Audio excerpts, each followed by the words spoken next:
साथी है या जितने भी कर्मचारी हैं जो प्रतापगढ़ से हो, डूंगरपुर से हो, बांसवाड़ा से हो, थोड़ा सा भी सामाजिक जन जागरण आप करते हैं तो कहते हैं कि इनको कोटड़ा भेज दो, इनको गोगुंदा भेज दो, इनको हल्दी घाटी की तरफ कुंभलगढ़ भेज दो। मैं ये कहना चाहता हूँ कि ये भी हमारा खून है। अब यहाँ आकर इनके बीच में सामाजिक जन जागरण करिए। इसके दो फायदे हैं, पहला वो लोग आपको पुनः आपके स्थान पे भेजेंगे कि दूसरा हमारे भाई जागृत हो जाएंगे। आखिर कब तक डराते रहेंगे? मैंने सुना था प्रतापलाल गमेती है, यहाँ के विधायक हैं, परंतु मैंने समझा कि जीतने के बाद मैं भूल गया कि मैं भील हूं, मैं गमेती हूं और किसी के छाले लग गए और किसी के घर पे लोग लगते हैं। आज आपके बीच में खड़े हैं, मैं दरियावत की विधानसभा की जनता और वहां के कार्यकर्ताओं का धन्यवाद दूंगा कि मैं आज पूरे भील प्रदेश की बात करता हूं, पूरे भील प्रदेश की बात को लेकर आगे जाता हूं। लेकिन मैं ऐसा लगता है कि आप और हम अलग नहीं हैं, आप और हम एक खून हैं। अगर टाइगर रिजर्व प्रोजेक्ट के नाम पर हो या आपकी जमीन छीनने की बारी हो या आपके जल जंगल बेदखल करने की बारी हो या आपको विकास से बाहर करने की बारी हो, तो आपका विधायक यदि आपके लिए बोले नहीं बोले, लेकिन मैं विधानसभा के अंदर आपके लिए बात करूंगा। ये आपको जब भी आपके ऊपर कभी आ जाए और जब जरूरत पड़ती है, इस इलाके की शिक्षा व्यवस्था के बारे में बात करता हूँ, 5वीं अनुसूची के बारे में करता हूँ, जल जंगल जमीन की बात करता हूँ, माता बहनों के शिक्षा की बात करता हूँ। मैं इस इलाके के अंदर जो कुपोषण से हमारे नौजवान छोटे बच्चे मारे जा रहे हैं उनकी बात करता हूँ। और यहाँ के बड़े बड़े नेता हैं, उदयपुर हॉस्पिटल के अंदर में जाके देखा था तो छोटे छोटे बच्चे कुपोषण से मर रहे हैं। पता क्या, तो सबसे ज्यादा लोग इस गोकुंदा और जालल फलासा की विधानसभा के आते हैं और यहाँ पर धर्म की राजनीति करते हैं। आज यहाँ कार्यक्रम हो रहा है, कल दूसरे लोग वापिस से राउंड करने लग जाएंगे। कौन कौन कार्यक्रम करवाने वाले थे, कौन कौन भड़काने वाले थे, इसको कौन सी लालच दूं या इसको किस तरीके से फंसाऊं, ये सब चलता रहेगा। क्योंकि हमारे टांटिया मोमा बिरसा मुंडा जैसे लोग समाज के लिए काम करते थे, उस वक्त भी उनको मरवाने वाले या पकड़वाने वाले उनकी समाज के लोग थे। ये चलता रहेगा, हमारा कारवां रुकना नहीं चाहिए। हम लोग जिस मकसद के लिए बाहर निकले हैं, समाज को आगे लाने के लिए बाहर निकले हैं, उसके लिए लड़ना पड़ेगा। और इतना ही साथ में जितनी भी माताएं बहनें हैं, इस इलाके में शिक्षा की व्यवस्था जर्जर है। अपनी कोशिश ये रहनी चाहिए कि हम लोग जितना हो सके अपने बच्चों को पढ़ाएं। चाहे रहने के लिए हमारे पास मकान पक्का नहीं हो, कपड़ा एक कम पहन रहा हो, खाने के लिए एक टाइम नहीं मिले, लेकिन जरूरी शिक्षा है, उसको आप ग्रहण करो। अगर शिक्षा ग्रहण करोगे तो हमारी संस्कृति का मालूम पड़ेगा, हमारी शिक्षा के महत्व मालूम पड़ेगा, हमारे रीति रिवाज का मालूम पड़ेगा, हमारे संवैधानिक अधिकारों का मालूम पड़ेगा।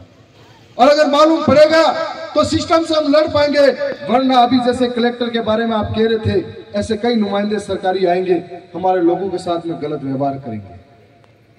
साथ साथ में हमको यह भी समझना पड़ेगा कि हम लोग 5 साल तक सरकारों को गालियां देते हैं कि हमारे साथ में पैंतन ने हमला किया, कोई आया नहीं। 5 साल तक गालियां देते हैं कि हमारे लिए कॉलेज की व्यवस्था नहीं हुई। 5 साल तक गालियां देते हैं कि हमारे यहाँ पर पानी की व्यवस्था नहीं है। चुनाव नजदीक आते, जब अपनी बारी आती है, तब हम बोतल पविये में टुन हो जाते हैं। मैं गलत कह रहा हूं क्या? सही कह रहे हैं। तब हम हमारे 5 साल के कष्ट दुख सब भूल जाते हैं। तो हमारे पास एक दिन ही मौका आता है जब मेरे जैसे नेता को घर बैठाने का। कोई भी अगर गलत हो तो ये बात हम सबको समझनी पड़ेगी। यहां से इस बात का प्रण लेके जाना पड़ेगा कि आज हमने रैली निकाली है, रैली निकाल के आगे चल दिए, हमने यहाँ के गीत बजा दिए, गाने बजा दिए, इतने लोगों ने जो बातें कही वो भूल के चले गए, तो कल का कोई मतलब नहीं है। इतने बड़े कार्यक्रम का कोई मतलब नहीं। फिर लोग आएंगे आपके बीच में भाई भतीजा बनने के लिए, फिर लोग आएंगे आपको गोत्र में बांटने के लिए। मैं तो गरासिया हूं, मैं फलाना हूं, मैं दामार हूं, मैं फलाना हूं, मैं तुम्हारे इलाके का हूं, मैं इस इलाके का हूं। ऐसे करके आपस को तोड़ेंगे, बिखेरेंगे। लेकिन आपको समझना पड़ेगा कि आखिर आपकी लड़ाई कौन लड़ेगा, आपके बुरे वक्त में कौन आपके साथ खड़ा रहेगा। इसके लिए हम लोग जो छोटे छोटे प्रयास हमारे भाइयों द्वारा हो रहे हैं, जो नौजवान है, बेरोजगार हैं, फिर भी ये लड़ाई लड़ रहे हैं सामंतवाद के खिलाफ, इन सरकारों के खिलाफ, तो उनका साथ देकर मजबूत करना पड़ेगा। आज पुनः मैं ये कहना चाहूंगा, एक और चीज मुझे लगी थी कि जब मैं यहाँ आए थे हम लोग, तो सारे लोग शरण स्पर्श कर रहे थे। मैं आपको बताना चाहता हूं कि हम बड़े नहीं हैं, हमको बनाने वाले बड़े हैं। इसलिए आज से आपके इधर इलाके का कोई सरपंच हो, प्रधान हो, कोई नेता हो, मंडल अध्यक्ष हो, मंडल अध्यक्ष हो, लेकिन किसी के पैर मत छूना। हम लोग ये कहना चाहते हैं कि आपकी वजह से वो है, उनकी वजह से आप नहीं हो, और हम लोग बराबर हैं। ये हमारी आदिवासी व्यवस्था बताती है। हम लोग इस तरीके से हम एक साथ दूरियां बना रहे हैं, वो नहीं बनानी है। आने वाले समय में आप यहाँ आए, समझे, सुना कि क्या अच्छा था, क्या बुरा था, तो यहाँ की एक एक बात आपके परिवार, रिश्तेदारों तक पहुंचाना कि नहीं, ये नई विचारधारा आई है, वो सही है। लोग जो दूसरे आए हैं गुमराह कर रहे हैं, भ्रमित कर रहे हैं। मैं और भी कहना चाहूंगा कि आए दिन आदिवासियों के अधिकारों के प्रति बोलने वाले लोग, यहाँ के मंत्री बाबूलाल खराड़ी ने कई बड़ी बड़ी बातें कही थी। 1500 करोड़ टीएडी विभाग को मिल रहे हैं। हम 1500 करोड़ में से सिर्फ 500 करोड़ आदिवासी इलाकों में खर्च कर दो तो पानी की सुविधा भी हो जाएगी, अस्पतालों की सुविधा हो जाएगी और स्कूलों की सुविधा हो जाएगी। लेकिन उनको फुर्सत कहाँ है धर्म की राजनीति करने में। उनकी विधानसभा के अंदर अखबारों में खबर छपती है कि 3-3 महीने के मासूम बच्चों को यहाँ की माता बहनें भेज देते हैं परिवार पालने के लिए और पेट की भूख मिटाने के लिए। देखा होगा, सुना होगा कि झाड़ और प्लासिया कोटड़ा के अंदर ऐसी हालात है। आपके गोगुंदा की सायरा से इलाके में जाते हैं, जब ऐसी खबरें आती है कि अपनी बहन बेटियों को अपने पेट पालने के लिए अपने बच्चे को भेज देते हैं, तो आज तक जो विधायक बन रहे थे उन्होंने क्या उस इलाके के लिए किया। आज टाइगर यहाँ पर पैंथर के हमले से लगातार आदिवासी घायल होता जा रहा है। कोई सरकार सुन नहीं रही है, लेकिन आदिवासी के अलावा कोई और घायल होता तो 50-50 लाख की घोषणा हो जाती, सरकारी नौकरी की घोषणा हो जाती। ये फर्क उनमें और हम में है, क्योंकि वो लोग इस बात को समझते हैं और अपना वोट से इस्तेमाल करते हैं। हम लोग हमारी कीमत 50-60 में लगा देते हैं। तब मैं कहना चाहूंगा कि राजकुमार भाई ने कहा था कि आदिवासी इलाके के अंदर यदि हमारे हथियार हमको लौटा दो, जिंदा मुर्दा पकड़ लेंगे। परंतु सरकार अभी जिंदा मुर्दा इन पैंथर को पकड़ रही है।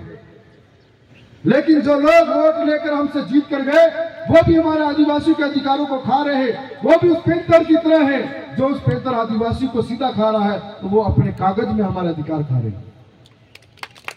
तब हमको ये बात समझनी पड़ेगी कि सरकार उस पैंथर को पकड़े या आप उसको मारो, लेकिन आने वाले समय में जो हमारे अधिकारों को खाने वाले पैंथर सांसद विधायक हैं, उनकी पोटली पर बांध देंगे।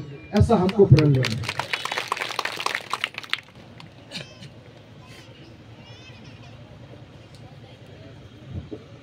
मैं इसलिए आप सबके बीच में और ज्यादा बात न करके इतना ही कहूंगा कि आज का जो कार्यक्रम जिनका भाइयों ने सफल बनाया है, उनको मेरी ओर से बहुत बहुत धन्यवाद करता हूं।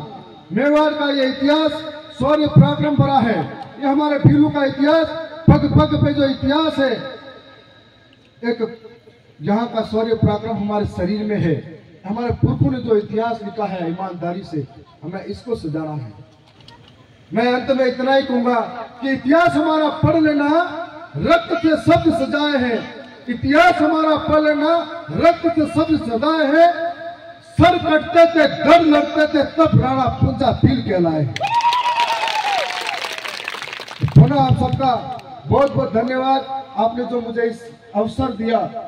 बस इतना ही उम्मीद है कि यहाँ की 7 जो ग्राम पंचायत हैं, ये नॉन टीएसपी में है।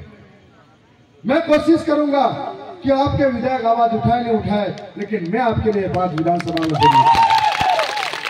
और मुझे पता है अगर ये वीडियो जाएगा तो वो भी उतावला होगा, हमारा वोट कर जाएगा हाथ पंचायत का, वो भी बोलेगा।